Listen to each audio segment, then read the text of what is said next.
Análise dos fatos, com Felipe Moura Brasil.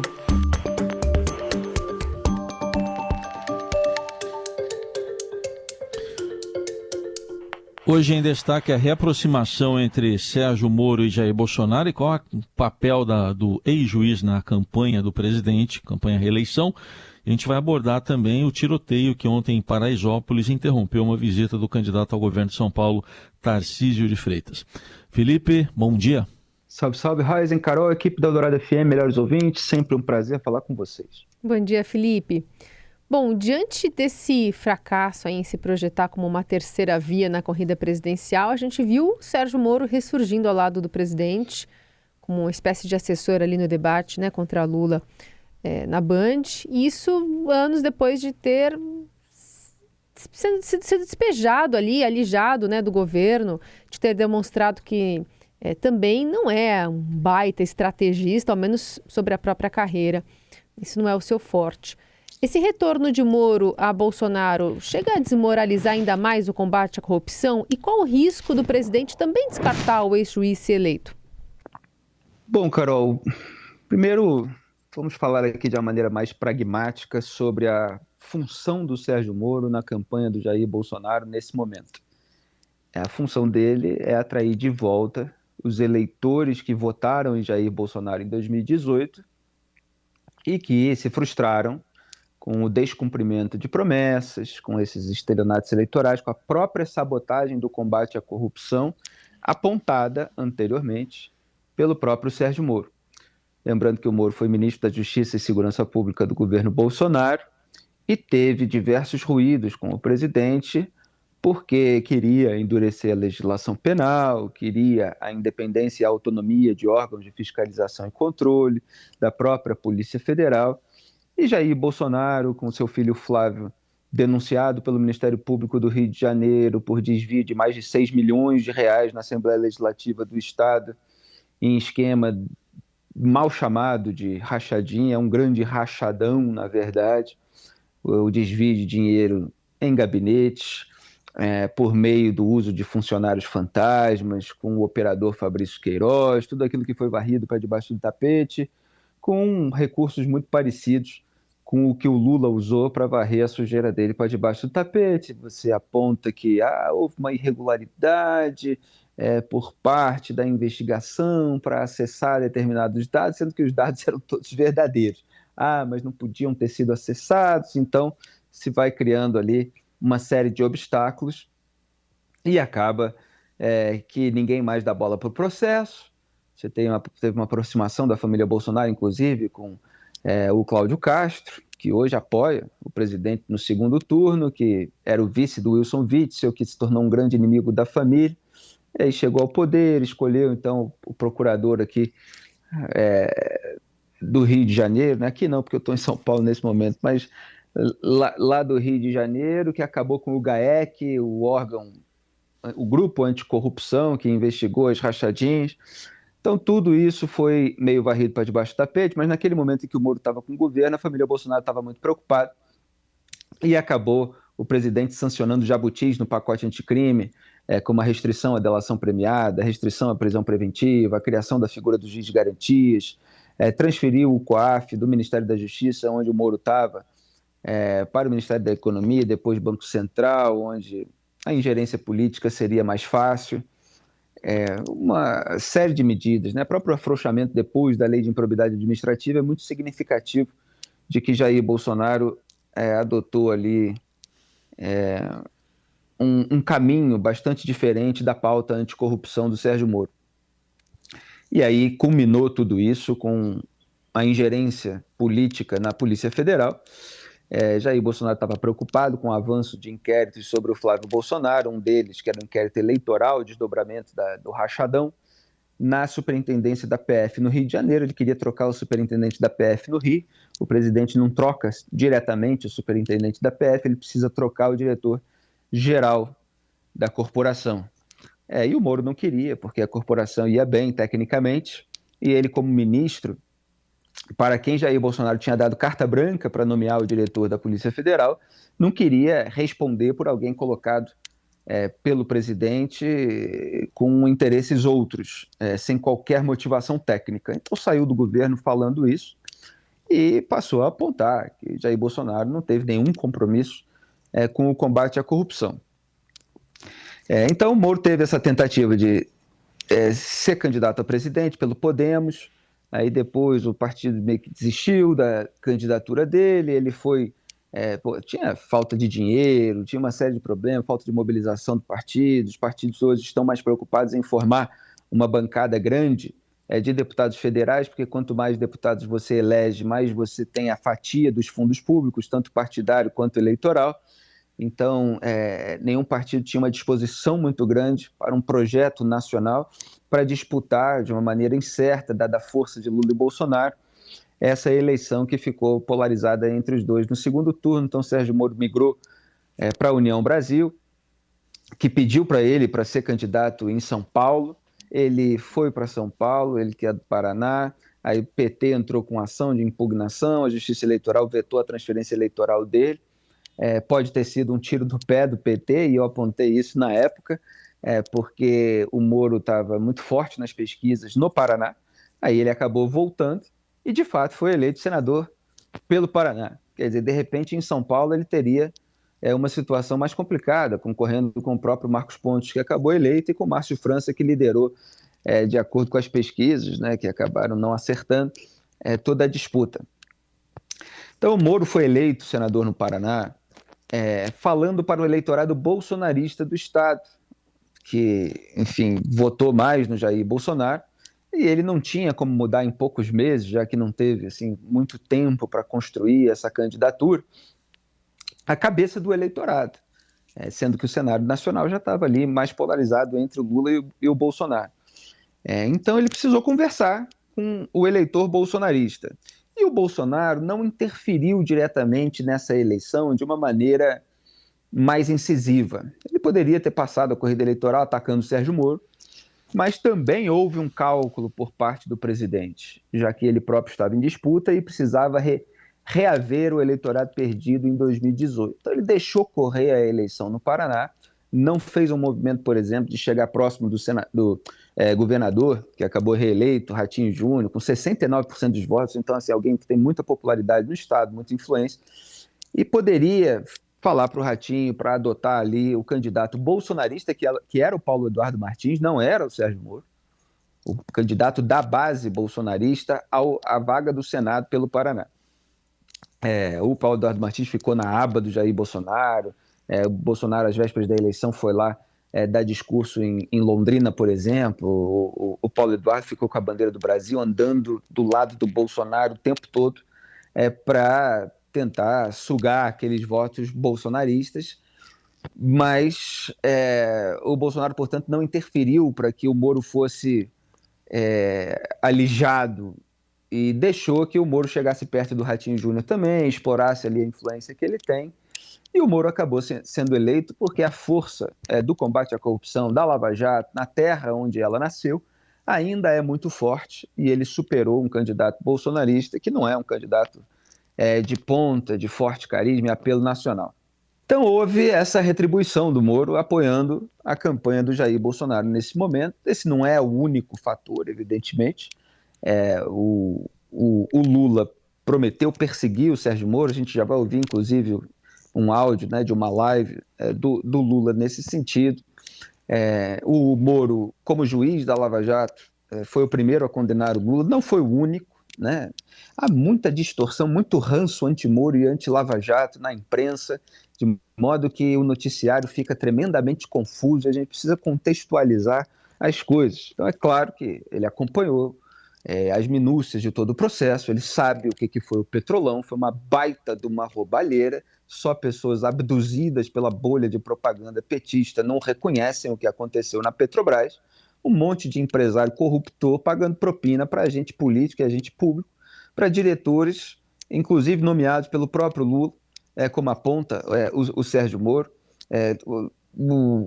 a estatal de economia mista tendo sido distribuída ali para outros parlamentares, no esquema de compra de apoio parlamentar também, que é uma fraude à democracia em dois sentidos, porque você tem o desvio do dinheiro ainda para financiamento ilícito de campanha. Então, você tem um governo que compra apoio parlamentar distribuindo nacos do Estado para pessoas roubarem, e ainda você tem o desvio de dinheiro que vai para o financiamento ilícito de campanha, que é uma concorrência desleal com as demais candidaturas que não têm o dinheiro roubado. Então, toda essa história de frente ampla democrática não tem correspondência com o histórico dos fatos. É muito mais publicidade e aposta para um futuro redentor diferente daquilo que aconteceu no passado. Então, o Moro sabe exatamente desses elementos. Ele sabe que a Odebrecht era financiada pelo BNDES para tocar obras no regime socialista da Venezuela, como o metrô de Caracas, na ditadura cubana, como no Porto de Mariel, que a Odebrecht ganhava contratos públicos na Petrobras nesse esquema de corrupção e que pagava o Lula por palestras. Então, o pessoal lá, beneficiário do Bolsa Família, estava recebendo R$190 e o Lula estava recebendo 200 mil de uma empreiteira com contratos públicos, que customizou e reformou o imóvel de Atibaia, que ele frequentou pelo menos 111 vezes. Então, imagina hoje, né, se assim, um empresário bolsonarista, pensem aí na figura, né, mais famosa como empresário bolsonarista, tem ali contratos públicos, né, é financiado pelo BNDES, ou aparece num esquema de corrupção, eu estou falando por hipótese, né? E aí surge a notícia de que o Bolsonaro, a empresa dele particular, está recebendo, o Bolsonaro está dando palestras, sendo remunerado por um empresário que tem contratos públicos. O Bolsonaro está com um imóvel de luxo que foi reformado e customizado por um empresário que tem contratos públicos. Imagina o escândalo que seria. Então as pessoas perdem a dimensão daquilo que aconteceu. O Moro sabe o que aconteceu. Nós que vivemos aquela época sabemos, e os petistas fingem que aquilo não aconteceu. E isso deu muita força para o bolsonarismo, né? Esse não reconhecimento, esse despreparo, inclusive, do Lula para rebater as acusações de corrupção no último debate, assim como o Bolsonaro foi atropelado em matéria de pandemia, porque ambas as posições são indefensáveis. Então, voltando aqui, eu, Felipe, que acompanhei toda a corrupção petista e toda a sabotagem da corrupção no governo de Jair Bolsonaro, em razão do telhado de vidro da família, de gabinetes passados, da necessidade de aliança com o Cetrão para se sustentar, para não ser empichado, eu considero a posição moralmente mais coerente para o Sérgio Moro a neutralidade e a independência. Agora, é preciso constatar os elementos que levam o Sérgio Moro a tomar essa postura, que pode não ser a postura moralmente mais coerente, Sim. Eu não a considero, mas tem lógica política a opção que ele está fazendo. E é preciso constatar como ele enxerga esse quadro. Então vamos ouvir primeiro a promessa do Lula de perseguir Sérgio Moro, Deltan Dallagnol e demais membros da Força Tarefa da Lava Jato. Isso aconteceu numa entrevista à TV Democracia em agosto de 2020. E o próprio Sérgio Moro compartilhou nos últimos dias, eu já tinha usado isso no meu Instagram, etc. Vamos ouvir. E o delegado Moro e a sua trempa, e o delegado que fizeram inquérito comigo e que mentiram no resultado do inquérito. Eu não os deixarei quieto. Eles sabem que eu não os deixarei quieto. Ou seja, eu nunca tomei um remédio tarja preta para dormir. Eles vão tomar. Eles vão tomar porque o inferno que eles acharam que provocaram na minha vida, o veneno que eles jogaram na minha vida, eles vão provar do veneno deles. E aí não adianta a imprensa tentar dar cobertura ao Dallagnol como essa semana. Essa semana o Dallagnol fez uma via sacra tentando pedir proteção. Bom, esse é o verdadeiro Lula. Revanchista, vingativo, sem qualquer tipo de meia-culpa a respeito daquilo que ele fez, a respeito daquilo que ele deixou acontecer ao longo dos governos do PT. Então ele prometeu perseguir, não vale. Discurso de véspera de campanha, do Lulinha Paz e Amor, o que vale na cabeça daqueles que atuaram é a perseguição. E que aconteceu, em boa parte, por meio de outras pessoas, que é isso que o Lula sempre fez. Assim como agora, por exemplo, está lá proibido pelo Alexandre de Moraes de explorar a declaração de Jair Bolsonaro sobre meninas venezuelanas. Uma declaração podre do Bolsonaro, né? Aí o que faz? Deixa o André Janones falando sobre isso nas redes sociais. A própria Janja, etc. Então, assim, o Lula diz que eu nunca explorei a fé alheia. Ele teve quem explorasse para ele.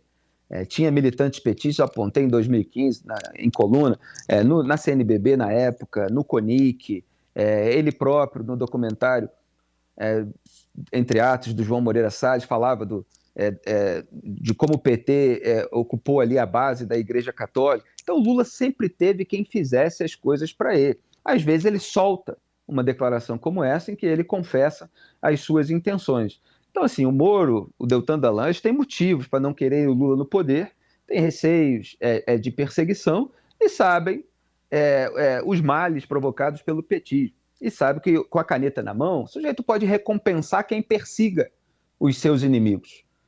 Então, o TCU, por exemplo, Tribunal de Contas da União, tinha como relator ali de vários casos o Bruno Dantas, que é um ministro, assim, se fala de suspeição do Moro.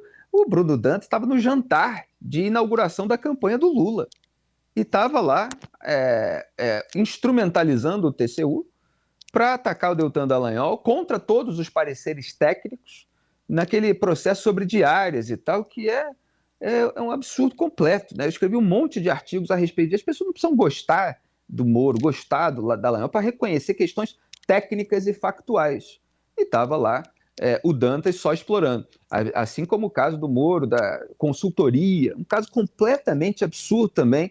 Estava atuando contra os pareceres técnicos enquanto o Moro era candidato a presidente. Quando o Moro saiu da corrida presidencial, que era o objetivo desse pessoal, parou aquele processo, porque o processo não tinha qualquer cabimento. Então, assim, eles sabem exatamente o que é ser perseguido pelo petismo e por aqueles que fazem esse trabalho para o lulismo. Então, continuando, o Moro tem ali um público que é chamado de lavajatista, não gosto dessa expressão, porque é a defesa da Lava Jato, pode ter os seus argumentos, toda investigação tem erros, essa história que finge que só a Lava Jato cometeu erros, tudo isso é conversa fiada. A gente pega qualquer investigação do Rio de Janeiro sobre crime organizado, sobre corrupção, sempre tem erro, porque o crime é difícil de você elucidar. Então, assim, os erros não eximem os políticos de serem responsabilizados e punidos por aquilo que eles fizeram no passado. O Moro agora é político, ele virou senador.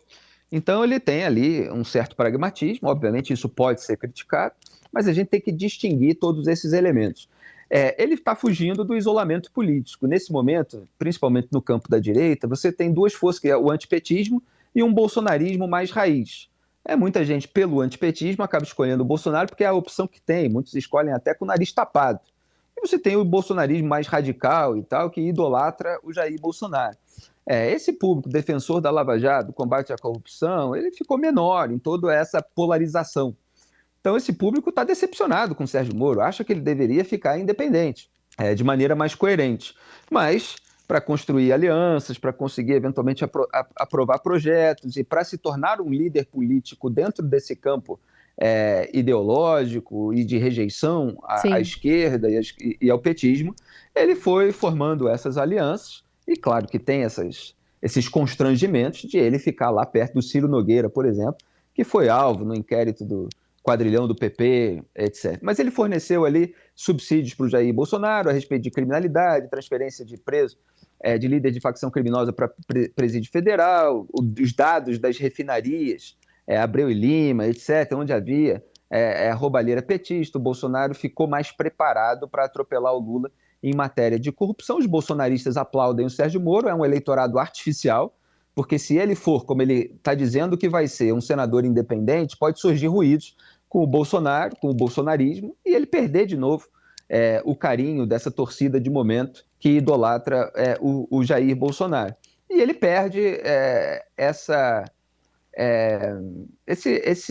admiração do eleitorado mais defensor da Lava Jato. Então, assim, é arriscado, mas ele é senador eleito, tem 8 anos de mandato e planeja participar de uma eleição majoritária em 2026. Pode ser para o governo do Paraná ou, eventualmente, para a presidência da República, a depender da força que o bolsonarismo esteja, né? Se o Bolsonaro perder agora, o Moro pode se tornar uma liderança de oposição antipetista no eventual governo Lula e, quem sabe, ganhar até mais força do que o próprio Bolsonaro, sem meios de ação. Aí vai depender de toda uma reconfiguração nesse campo da direita. Então, assim, dá para compreender os elementos que levam o Moro a fazer isso, embora eu considere que seja moralmente mais coerente a independência. E uma última coisa, com perdão da extensão, as associações que se fazem de agora apoia o Bolsonaro, então está tudo explicado, que desde a época em que era juiz havia isso, etc. Isso tudo é conversa fiada. O sujeito foi juiz, o sujeito condenou o Lula há 15 meses da eleição,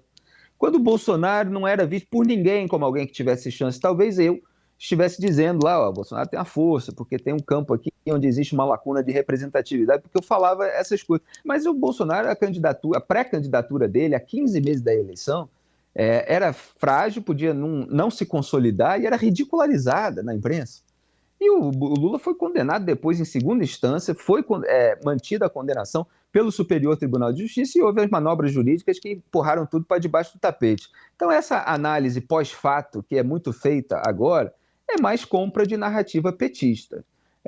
Ele saiu e foi atuar como ministro, e você nunca encontrou uma evidência, porque não existe, né, uma prova de que ele tomou decisões na Lava Jato já mancomunado, já tendo sido convidado pelo Paulo Guedes. Ele foi lá na Câmara, foi lá no Senado, falou 8 horas, foi interrogado, e ninguém conseguiu mostrar, porque o Paulo Guedes convidou o Moro só depois das decisões a respeito dos casos envolvendo o Lula, mas muito depois.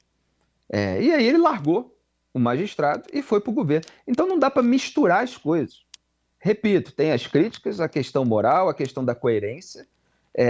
Ele fez uma escolha política, está dentro do jogo político, e nada disso tem a ver com o que foi decidido lá atrás, quando ele era juiz de uma vara, onde chegou uma denúncia contra o Lula que não foi feita por ele, a partir de uma investigação de uma força-tarefa. Então, assim, cada coisa no seu devido lugar, o debate público está uma confusão com essas narrativas políticas eleitorais.